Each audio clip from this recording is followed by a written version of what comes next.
আগের দিন আমার পকেটে টাকা ছিল 1000। সেই টাকা নিয়ে আমি চলে গেছিলাম বাজার। নমস্কার, আমি রাজ, আর রাজকাহিনীর আরও একটি নতুন এপিসোডে আপনাদেরকে স্বাগতম। না, এ কোনো সাধারণ বাজার নয়, এ ছিল এক রহস্য রোমাঞ্চকর বাজার। যেই বাজারে সকল সবজির রং সবুজ হলেও কিছু বেগুন রঙের বেগুনি বোমাও সেখানে দেখা যাচ্ছিল। আর ওই যে দূরে লাল রং এখনো কিছুটা অস্তিত্ব রেখেছে তা বোঝাই যায়। এরই মাঝখানে হঠাৎ খবর পেলাম ডুবে ডুবে জল খাওয়ার অপরাধে কিছু মাছকে বন্দি করে আনা হয়েছে।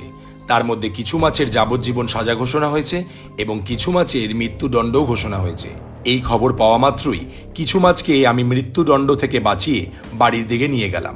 তারপরে আবার সবুজ ঘেরা বাজারের মধ্যে গিয়েই দেখলাম একটি লোক পটল বোমা বিক্রি করছে, আবার একটি লোক আমড়া বোমাও বিক্রি করছে।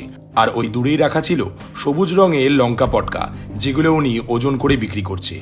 তারই মাঝখানে হঠাৎ দেখা পেলাম আলুদ্দোষ হওয়া কিছু আলু। সেই আলুগুলোকে ব্যাগে পুড়ে নিলাম। কিন্তু এত রং বেরঙের জিনিস দেখে আমি মাঝে মাঝে কনফিউজ হয়ে যাচ্ছিলাম আমি কি নেব। কিন্তু হঠাৎ লক্ষ্য করলাম পাশেই রাখা রয়েছে স্বাদের লাউ, যে বানিয়েছিল আমায় বৈরাগী। তারপর চলে গেলাম মুরগির দোকানে।